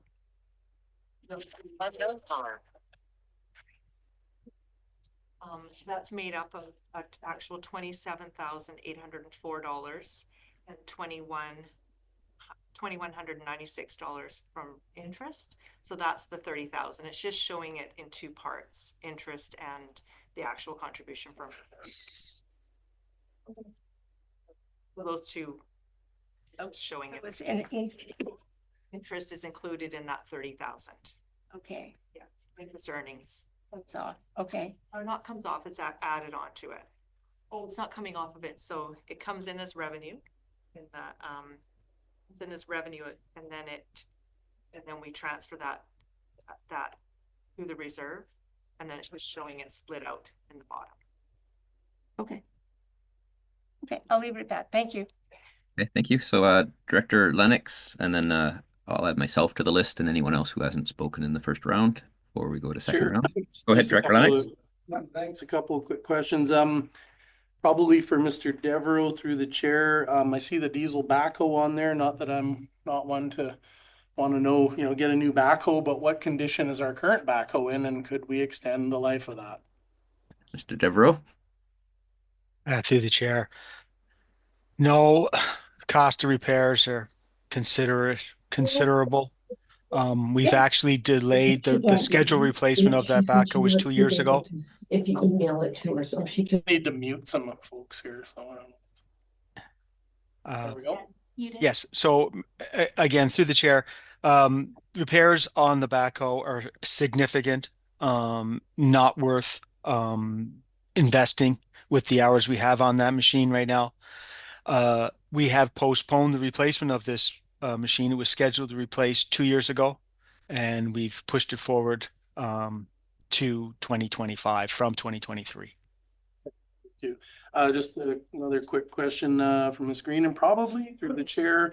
You mentioned payroll allocation will change, but should I assume that doesn't change the cost of overall payroll? Through the chair. Ms. Greenan. Thank you, Chair. Yeah, through the chair. So the payroll allocation, all that does is the cost of payroll overall doesn't change, but what that might do is it might change some of the salaries that were being budgeted. For example, they might have been budgeted to do on Sabre Island Marine Service, but instead they maybe are doing more of their payroll might get allocated to Lund Water or Lund Sewer Service. So they get shifted around, and the impact isn't usually extremely significant. So it won't change the requisition overall. It just might change where the requisitions, a bit of where the requisitions come from. Thank you. And just a final question, probably for Mr. Devereaux through the chair. I noticed on our budgets that SCBA is a continual line item for our fire departments, and it's a piece of personal protective equipment. So it seems a little odd to me that we keep tacking it with capital, and we have to. Seems like we know how long they last. I think you know where we're going. Maybe you can explain to people, because they've had this asked of me, and I've wondered it in my service career as well. Is that for Mr. Devereaux, or I think for Mr. Toms? Yes, I think so. Okay, Mr. Toms. Yeah, if I could, Chair, that's a good question, but really simply, it's coming back. I appreciate that the SCBA is not maybe large like a truck, but in dollar value, it does trip up into that capital item amount, especially when we're purchasing a bulk of it. So it really just reflects the dollar value, and not necessarily if you're thinking in scale or size. Just maybe quick follow-up on that same question. Do we coordinate our SCBA purchases throughout our services, because we all have the same needs? I think you know what I'm getting at is the timeout. Is there any leveraging of that power going on? I hope. Mr. Tom? Yeah, through the chair, that's a great question. That's something that we've been seeking to improve on regularly, getting our departments all toward similar or identical as they time out. We've definitely made improvements. We're not 100% there yet, but that's a consistent. And then, yeah, when there is a little bit of life left in anything, that for one reason is ending in one service, that's the first thing we do is look around at other services if there's a way to repurpose or extend the life of it. So that's a consistent thread here. I think there's still efficiencies to be made though.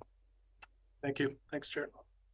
Okay, thank you. So I'm next up on the list here, and I just have two questions. And the first one is probably for our corporate officer, I expect, and that's the in the on page 9, there's the line item for a human resources consultant that Ms. Greenan mentioned, so $185,000. And maybe I'm forgetting, but I can't remember that we discussed that. So maybe if there is there a maybe an overview of what that is meant for, an explanation of what we can expect that would roll out like.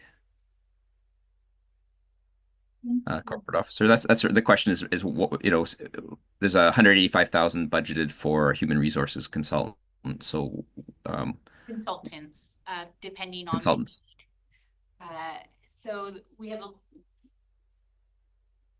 had a lot of human resource needs over the last year and a half. Have taken up a lot of time. So that would be to try to get contract support to help us with some of those areas where we're experiencing more need. And that's, you know, that could be through recruitment. Recruitment has been a very time consuming part, but there's other portions of our human resource needs that need contract support. So that might not go to just one. Like that is Okay. So it's to help stabilize and recruitment and retention in general throughout. That's understood. I just wasn't, yeah, I didn't know if it was one big thing or several small. That clarifies it for me. And the other question, just so he you know, doesn't get left out, I have a question for Mr. Cohenhoven, because usually we ask lots of questions to waste management, and this year not. But I guess on page 9 also there's a 34,000 for a waste management communications consultant, and you know, I can understand the need for that, but maybe the question's just for a bit of an explanation of what we can expect that consultant would do, and what it would look like they'd be producing. Thank you through the chair. So this comes up as just a bit of a shift in where the dollars sit in our accounts. We previously worked with Let's Talk Trash, and they did a lot of this consulting for us. So that would have fallen under a contractor expense or a public education expense. So this is actually a reduced communication consultant amount because a lot of this is being done by QRD staff now. It just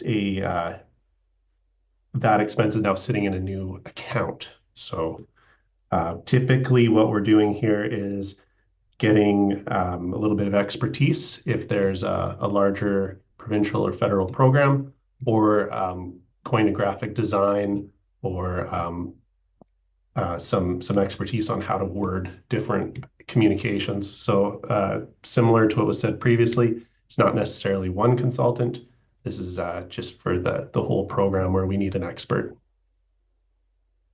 Yeah, that's great. Thank you very much. That's all I have. So are there the two directors who haven't spoken, do you have any questions before I open it up for round 2? So seeing none, round 2, and then hopefully we'll get to a motion. Director Gisborne. Thank you. As I mentioned in my previous comments, I would actually move that the $80,000 allocation on Area B be removed from electoral area administration draft 2. Okay, is there a seconder for that? Director Lennox. Okay, is there a discussion? Director Gisborne. I'll be brief. The reason is that if we leave that in there, I think it's going to cause a great deal of confusion and concern, and it's inconsistent with the legislation. We are still waiting to hear from our staff as to where those costs will kind of fall into which silo.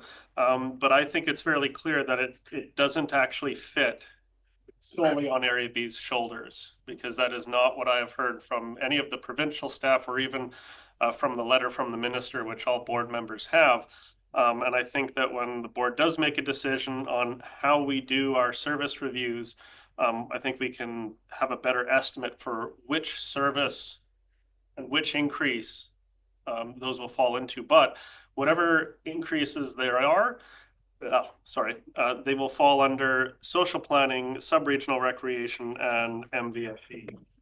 They will not fall under electoral area administration. So I think that the motion just kind of makes it clear to kind of relieve any confusion. And that's kind of the intent of the motion. And I think when we get the next draft, we'll know better for the next step based on the information we'll get from our staff. Okay, thank you. Is there any Director McCormick? Thank you, Chair. It's my understanding, if I may ask Ms. Green, that you said that this was a placeholder for this draft of the financial plan, and in the next draft, that see that cost allocated out to the various services. Did I understand you correctly? Ms. Greenan? Thank you, Chair, through the chair. Well, we're researching how that should be allocated. So we don't know, I wouldn't say specifically that that's how we will allocate it. We just need to look at the proper way to do it. So we will have it figured out and allocated to the right place in the next draft. In the next draft. So it will be reallocated in the next draft anyway. Yes. So there's no need for this motion since it's going to happen in any case. Correct. Thank you. Director Gisborne? I just figured then there's no harm in passing the motion. But the reason why I think it's important is because the figures that we get for electoral area B, when this $80,000 is allocated in such a way, makes area B's, tax estimates to be way out of whack. And I think it's going to cause a great deal of concern. And I think it'll be easy to just pass the motion, have that knocked off, and then when we get the final draft, it'll be fairly clear to everyone. But as it currently stands, I couldn't support, accepting a draft that has something that is inconsistent with everything I've been informed by the province. Corporate Officer and then Director Elliott. Corporate Officer? Thank you. Sorry, I'm just trying to understand, are we trying to amend this draft? So is the intention of the motion for staff to go back and amend this draft and republish the agenda? Sure. Is that the goal? Yeah, because I don't think draft 2 kind of fits. Or to remove it for the next, is it also, because alternatively it could be just to ensure it's not in the next draft. I don't think it should even be in this document. So I think that the motion should pass. It should be removed from this draft. And when we get to our next draft, I believe it also won't be there. Just think I need to hear the motion again. That the $80,000 allocation on area B be removed from electoral area administration draft 2. That clear, Corporate Officer? What the motion I is? would raise a point of order. Okay, what's your point of order? My point of order is that the motion is irrelevant because staff have already advised us that that is going to happen. We don't need a motion when it's already going to happen. So I don't believe it's relevant. The motion is related to draft 2. Okay, Director Gisborne, I have the floor. I mean, I can see that point, but I think it's also doesn't harm anything if we pass this. I'm concerned about extra work on staff, but I think maybe I'll ask the corporate officer if this was passed, does this require a lot of work on the staff to do this, to make this happen, if this passed? Well, yes, thank you for the share. It would require a significant amount of work. Okay. That we hadn't planned for. Right, because it's on top of we already have costs that are unnecessary. Director Elliott? Thank you. Go ahead. The harm passing the motion to amend the draft would impact a lot of the numbers, and so would need to probably be republished at some point, which may delay our entire process for financial planning, because And as part of draft 3, the number will be distributed appropriately.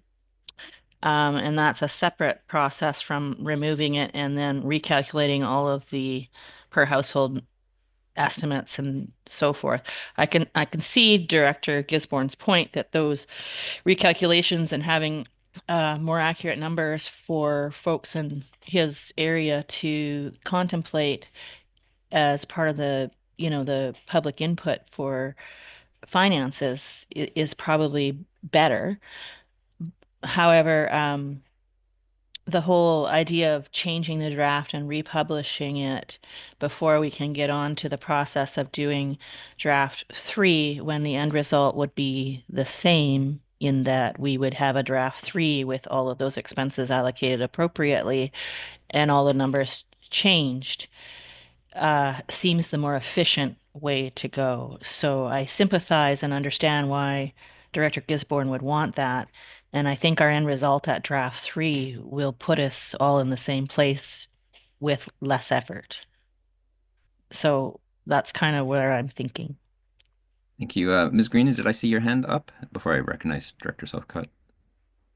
Thank you, Chair. I was just going to recommend that since we do have other changes to make, that have been directed by motion and the other reports, and generally we always take direction by motion.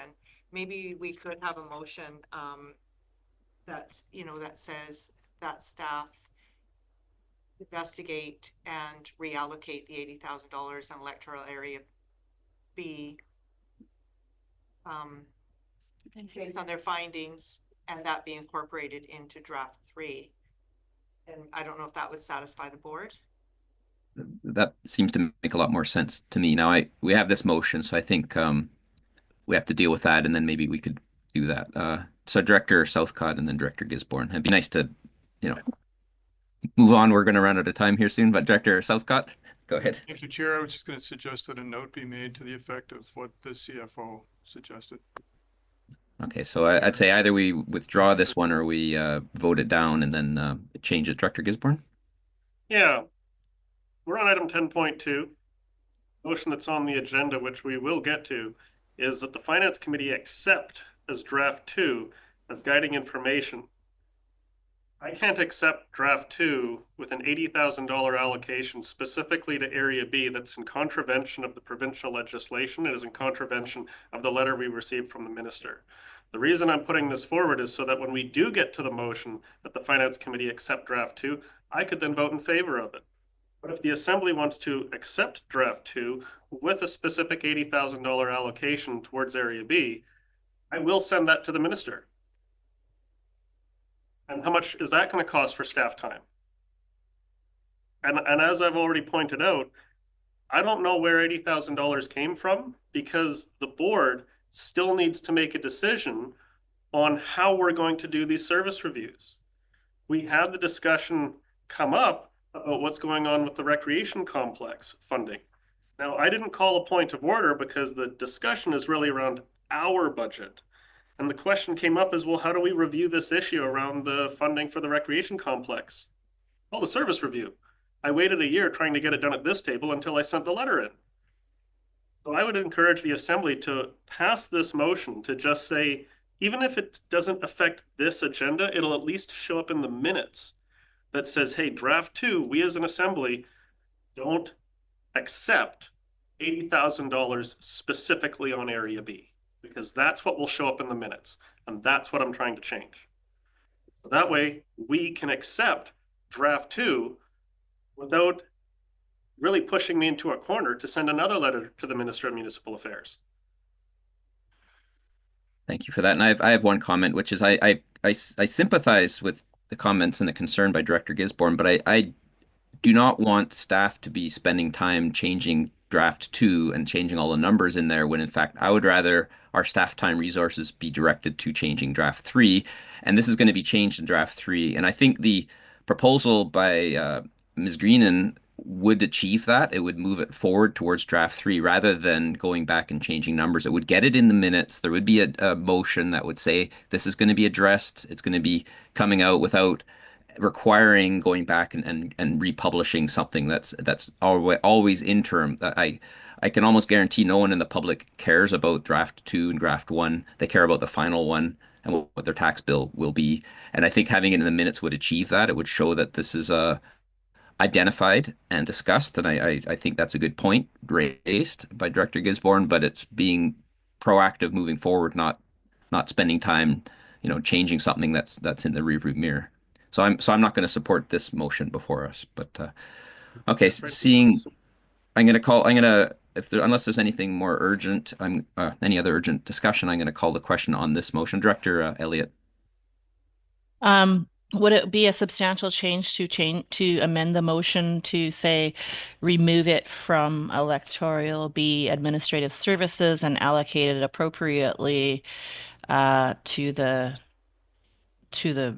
I don't even know what the right ones are, but to the services, allocate appropriately to services for draft 3, which is a combination of what that's for draft 3. And so then the motion is on record and in the minutes that we want it removed and allocated appropriately for draft 3, which achieves, I believe, Director Gisborne's goal of having it in the minutes that the board agrees with him that it should not be in that section, but allocated appropriately.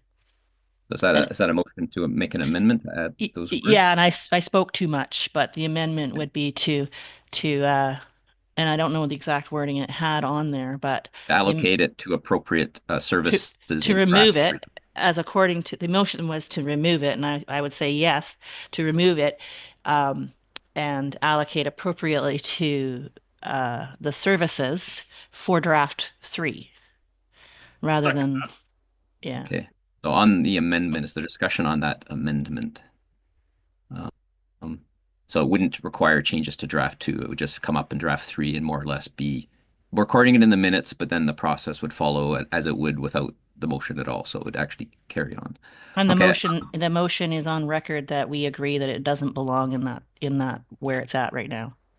Yep, understood. So discussion on the amendment, seeing Happy. none. I'll call the question on the amendment. All those in favor? Opposed? None opposed. Carried. So now on the main motion, which is as amended, hopefully we've discussed that. Is there any further discussion? Seeing none, I'll call the question. All those in favor? Opposed? None opposed. That carried. Now we're back to, okay, so that's dealt with that. Is there anything further before we can address the motion in the agenda? And or someone would like to make that motion that the Finance Committee accept as draft 2? Director McCormick, is there a seconder for that? I'll Director Gisborne. So discussion on accepting draft 2 as guiding information. Director Gisborne? Yeah, I'll probably vote in favor of accepting draft 2, and I'm very grateful to the Assembly for kind of sorting out the electoral area administration thing. My concerns around financial plan draft 2 is the increasing tax burden on our community. And it's not one specific service, but I'll pick on general administration just for the moment. 2014, which was about 10 years ago, the general administration tax burden was $580,000. This year, the proposal is to increase it by just over 600,000 or around 600,000. So this year's increase is greater than the entire general administration budget was just over 10 years ago. And my constituents are constantly asking, like, hey, like, is this sustainable? Like, can we afford to live here anymore? I'm seeing more houses coming up for sale in my community, and they're folks that I recognize as being, on the lower income spectrum. And I'm just wondering around the table, like, what can we do to, try and get this under control? And I know a service review costs money, but like part of that is to go like, hey, how do we get this like under the microscope? Malaspina Volunteer Fire Department back in 2014, just under 300,000. This year it's over $1 million. And that makes me feel very uncomfortable for, what's my future in this community? I can barely afford to pay these taxes as they keep going up. And I'm wondering what kind of direction can we give to our staff to maybe get this down? But also, I think maybe I'm also a little inspired by what's going on over at the city where they do, what is it, a budget open house. And I'm wondering if maybe a subsequent motion would be in order to host a budget open house for the regional district, because we're getting a lot of questions around everything from solid waste to water systems to administration. And I'm just wondering if after we accept this, I'm wondering if maybe a subsequent motion to hold a regional district open house, because I'm getting tempted to call a town hall for Area B, but I don't want to put words in the staff's mouth when it comes to, where all these tax increases are coming. And I do think, though, what was it, a few years ago, the city's budget open house, I think they had like 2 or 3 people attend. So, but the effort was there. So that's kind of where I'm on the fence. These are big increases, and it's not a big increase just this year. It seems to be a big increase every year. And it honestly scares me about, what's the future of, my family, my friends, my community, and our future here. Only afford to pay so much. Thank you, Chair. Sorry about that. I just needed to That's say. okay. Okay. No, so we have a motion which is to accept as draft 2 for guiding information. And seeing no further hands up, I'll call the question on that. All those in favor? Opposed? None opposed. That carries. Okay, so we are on, unless we hear something else, we're on to 10.3, which is grant and aid funding. What's the will of the Assembly? Director Gisborne? I would like to move option 2 in the report. Okay, let's just go down and see what option 2 is. Okay, is there a seconder for option 2? Director Elliott? Discussion on option 2, Director Gisborne? Yeah, I'll be very brief. Myself, I would much rather prefer to go through each grant and aid line by line, general grant and aid in each electoral area. But really, when it comes down to it, there are big increases. There is also increased demand from the community for grants. So I'm comfortable seeing like a 5% increase across the board, but I'm not a huge fan of doing an increase over the actuals because, we had to, shuffle a few things around. This last year, I believe, was it Area A and Area C still had a fair bit left over. So increasing the actuals, increases the tax requisition for areas A and C. But it's like, do we necessarily need to increase area A and C when there was still a bunch left over? That's one of the reasons why I kind of like doing it line by line. I'm also not a fan of doing the, just across the. I really have to thank our manager of financial services for providing the history of our grants and aid all the way back to 2013. And like you take a look at areas A or B, and you'll see that like each year they actually vary quite a bit. It'll jump up, it'll drop down quite a bit. And I think that might be reflective of our old grant and aid used to be determined before the budget was passed, because that's when there was all the grant intake, and now it's coming after. So we're just trying to like smooth it out year over year. But I think a 5% across the board, I'm comfortable with at this time, as best as I can put it. That's why I put forward 5%. Thank you. So Director Brander, and then I'll have a comment. Director Brander? Thanks, Chair. Please correct me if I'm wrong, but option 2 actually does increase the budgets for areas A and C, whereas option 3 would not. Correct? Correct, Ms. Greenan? So Yes. now area C will have more money. Well, we already had a surplus last year. I think option C or 3 is the one that would be more of what Dr. Gisborne is aiming for.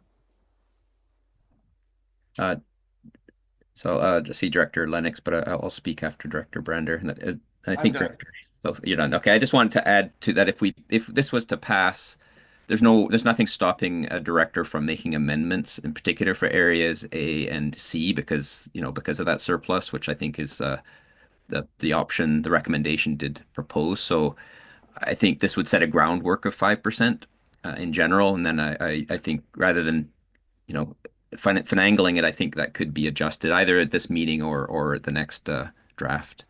I'll just leave it there. Director Lennox. Thanks, Sharon. I think you've identified some points. Director Branner did as well. Obviously, for Area A, we have a pretty high share of, and we're lucky enough to have a utility paving the way for that. But it's obvious that any reduction is helpful.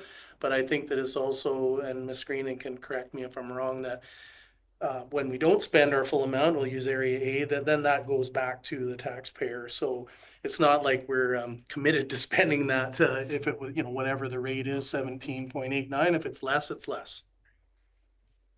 Yeah, that's correct. That becomes a offset on taxes. If there's a consistently 20,000 not being spent, that's just rolling over every year as a default. But it can be, it can be adjusted. I think it can make sense. Director Southcott.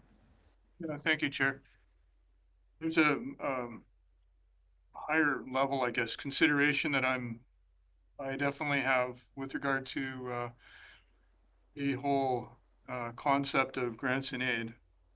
I can reflect that this is definitely a topic of great concern at the city, because the city essentially has similar but much larger influences coming from the permissive tax exemptions, aid and grants in kind. And these are all expenses that are serious. There's a discretional component to this. Yes, our community in general, the regional community, absolutely needs the social benefit to stay healthy that this kind of funding provides or supports. But it also needs to be very much in balance with the fiscal capability. And we do have it's not the bottom end of the taxpayers. It's certainly the top end, but there's a expanding middle segment that I see that really spans quite a demographic range that is having increasing trouble. And I can't support actually any increase in grants and aids here. So I couldn't support option 2 or option 3. The problems of imbalance that's addressed in the report quite well, between the areas that then don't allow, blah, blah. I'm not going to go into detail on that. I'm sure there is another way of fixing that, which I didn't figure out, and suggest how to do that. But that's a much less significant problem. The basic problem here for me is the balance between affordability, that it certainly is a concern for the same people who benefit by grants and aid. So in terms of balance, and I respect Councillor or Director Gisborne's comments to this effect in the last discussion, I can only support option 1. Thank you. Okay, thank you for that, Director McCormick. Thank you, Chair. I kind of agree with Director Southcott on this. I think affordability, we have heard at this table how important that is to the communities that we represent. So yeah, I can't support an increase, but I actually have a question as well, Chair. And that is regard to Area D and why the tax per 100K is so much more than it is in the other areas. Ms. Greenan? Thank you, Chair, through the chair. Yes, the reason for that is because there are separate grants in aid that Area D funds just from Area D. So if every area funded only shared grants and aid, then everyone's tax rate would be the same per 100,000. But it's because Area D often gets quite a few requests specifically that benefit Area D. So that makes the tax rate higher because you have you're funding more requests than traditionally all of the other areas fund. Okay, because I can only think of maybe two from last year. Sandcastle, which I think went into the general grant and aid because it's a regional event. So I'm not sure, but in any Ms. case. Green? Oh, Thank you, Chair. I do actually have the list here. So the things that were funded specifically from Area D were, there was the Wild Ocean Whales, the first intake, they had the Feral Cats program just for Area D. So that was $2,000 for that. And then there was the Texada Sandcastle, or sorry, not the Sandcastle. Yeah, Royal Canadian Legion. Lighting. Yeah, that was $3,289. And then there was also the Texada Island Nonprofit Seniors Housing Society. That was another $4,100. And then the Texada Health Services Society, they were requesting funding For the cancer program. That's right. Yeah. So there was quite a number specifically in 2024, which might not be recurring in 2025. Okay, so that results in higher tax. I'm still not getting why it results in a higher tax rate. It's because those specific requests comes only from Area D. Right. Whereas, like for example, in Area B and C, there were no requests that were just funded from Area B and C. That's why their tax rates are the same, because all of their requests were shared. Okay. So that's how it gets skewed. Okay, it still didn't make sense to me, but I'll let it go. Thank you.